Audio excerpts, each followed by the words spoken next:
Nadira says, fasten your seatbelts for inflation because in October, inflation, according to financial derivatives, will go up to 9.5%. It will go higher again at the end of this month. And how much higher can I get? Could I get? Then in December, it's going to go up again because of Christmas and New Year spending. Then it will all be Happy New Year, perhaps so, on the 1st of January, from the inflation perspective. But how should the central bank handle this issue? Let's bring in Damilola Akimbami now. Good morning. Thank you very much for coming. One of the research analysts at Financial Derivatives.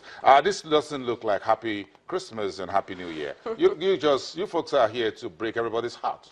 Oh, well, what can we do? We're just stating the facts the way they are, so we're not necessarily breaking hearts. Okay. Okay, so talk to us about your...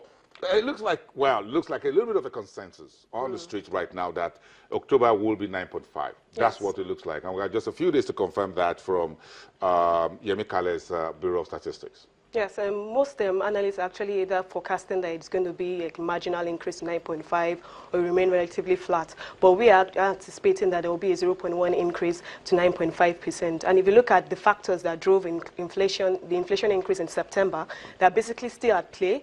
In the month of October, you still have imported inflation, the impact of the forest restrictions still at play. If you look at even rice, we are having, because we're moving towards the festive season, so there's high demand for rice, and also with the waiver or the tariff increase that is coming up. So you can see people purchasing more of these products. So we're going to see inflation going up. But the thing is, look at the trend. Is it still transient? I don't think it's transient now because if our forecast is actually accurate, that means inflation would have increased 9 out of the 10 months that we're looking at this year.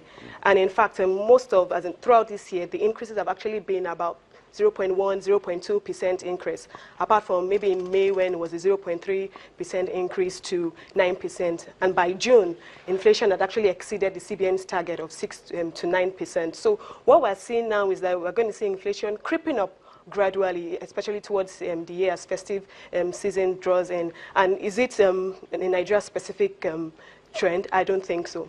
In fact, the economists, they released their rankings on global inflation, and Venezuela was ranked #1 with an inflation rate of 63%. Sudan was #2 with about 36%. Ghana, and this is for 2014, Ghana had an inflation rate of about 15.5%. Nigeria was ranked 22nd with 8.1%. So now imagine now that we're anticipating an inflation rate of about 9.5%. So most likely might increase in the ranking to maybe about 14th or 15th. Angola was actually not mentioned in that rank, at least amongst the first 22. Angola's inflation rate as at October was about 11%. Ghana, that was 15.5 last year, is about 17%. Zambia, in fact, it was a huge spike from about 7% to about 14%. You don't want to talk about Zambia. Really, so with the currency in its tailspin. The trend is basically the inflationary pressures globally and especially among frontier markets in Africa. Yes, especially among emerging markets. This is something for sleepless night for Godwin Emefiele, the head of the central bank. Yes or no? Well, I would advise the central bank governor to sleep with both eyes closed. Inflation, yes, it's trending upwards, but first of all, look at the conditions at which the MPs is going to be meeting in November. They're totally different from what happened in September. If you look at monetary conditions, they are more loose. Oil price, as at this morning, has dropped to $44 per barrel. That is quite worrying. If you look at FAC that was shared in October dropped sharply to 390 billion from 440 billion. If you look at the average opening position of banks, that has increased also. If you look at interbank rates also, they've actually dropped to about 1% or even less. Exchange rate at the interbank market, yes, the naira has been relatively stable, but the street rate is about 230, 233 naira naira to $1. So things have actually changed. And so there are a lot of things that the Monetary Policy Committee are going to be considering, and inflation definitely will be one of it. Damilola, I live in Lagos right now, so let's talk about urban inflation. Will it be better if I go back to my village in Kogi State as a rural dweller in terms of my life, how inflation affects me? What should I do? To go back to Kogi State, well, you have to actually transport whatever you're going to buy at Kogi back to Lagos. And so that's actually, although diesel price Yet it has actually increased marginally from 108 naira to about 110 naira, and it's actually diesel that is the fuel that these trucks use in transporting goods to the main markets like Lagos State. So even if you find it cheaper in the rural areas, getting it across to the market where the main market is, you still have to pay some amount to it. So I won't advise you to go all the way to Kogi to buy it. You can still buy it here. Could I just relocate? Should I just relocate? Because I'm looking at urban prices seriously accelerating in October to 12.38%. That's almost 1% higher from 11.56% in September. What's the reading like for rural dwellers? For rural dwellers, it's not as significant as urban, but we're still seeing that trend of an increase in prices, and that's because commodity, especially for rice, like I mentioned earlier, rice, onions, and these are the, let me use the word commodities that are going to be used because of the festive season. So because there is high demand for these things, and consumers, a rational consumer, wants to start buying it, whatever he wants to use now. And rice are imported into Lagos, Port Harcourt, where you have the seaports, isn't it? And they moved up into the hinterlands, right? Because we eat imported rice in the main. Yes, so if we're importing to Lagos and it's already increasing, so it's good. The impact in the rural areas is definitely more because you're going to have to transport it there. But my point is that because we're moving to festive season, I would rather start demanding for my items now than wait till December. And if demand is going to increase, that would push prices up. So that's what we're seeing reflecting in And this is going to stay like this to the end of the year, isn't it? Well, possibly. Possibly. We're actually looking at an average inflation rate of 9.7% towards the end of the year. Tops 10.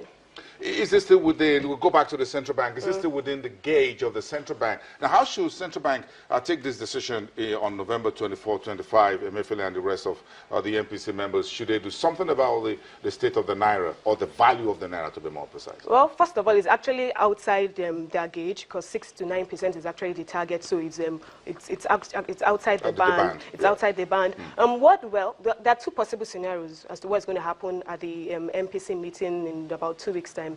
It's either they maintain the current status or possibly maybe reduce interest rates. We're actually leaning more towards a possible like 100 basis point reduction in MPR. And why is this? Fine, you might say, okay, fine, you're having inflation pressures and whatnot. That is this the time to actually to cut rates? Exactly. But the thing is, you need to encourage lending to the real sector. And right now, interest rates are already even trading as low as that. So it might actually be an indirect way of the CBN sending a signal to the market that we're going to start accommodative stance soon. We need to encourage lending to the real sector and make credit available to small and medium scale. But hasn't the central bank done enough with the CRR harmonization? Then you got some repayment, then you have some money coming to the TSA, you have the outflow, then you have some inflow. At the point that we have almost 1 trillion naira in the system as liquidity, where has that money gone? The money is just lying idle in the banks. That's why interest rates are that low. Right now, interbank if we go into the bank, we'll find 1 trillion naira. Well, that's amazing. The thing is, because there's no outlet for funds, that's why interbank rates are trading around 1%. So I think the CBN is indirectly trying to tell banks that you guys need to use these funds to and use it to trade, basically create money, lend to other to the real sector, lend to SMEs and whatnot. So if you have idle cash, I think you should actually use it for something. I know the CRR, you mentioned that it has been reduced. Yes. The CRR has been reduced, so that means they're paying more in terms of interest. Yes. So why, if you are going to be paying more in terms of interest, why not use these idle funds and use it to create more activities? And by so doing that, if you increase production, all this it will lead to more efficiency, and even inflation rates will come down further. 24 million Nigerians watching this conversation between you and they are hearing that there's 1 trillion naira thereabout lying fallow, just doing nothing. Well, I won't say lying fallow, doing nothing. About 800 billion, 1 trillion, yes, in the banking system. Yes. Most of these funds actually also, people want to use it to purchase dollars. But we're having restrictions. And I know I've spoken to some corporates that are actually saying they're finding it difficult getting this fund. So most people actually want to use this to actually even try and bring in some of their goods into the market. And they need dollars to do this, but it's difficult. There's a hedge over there at the window by the central bank. So what's your understanding? How do you think the central bank should go?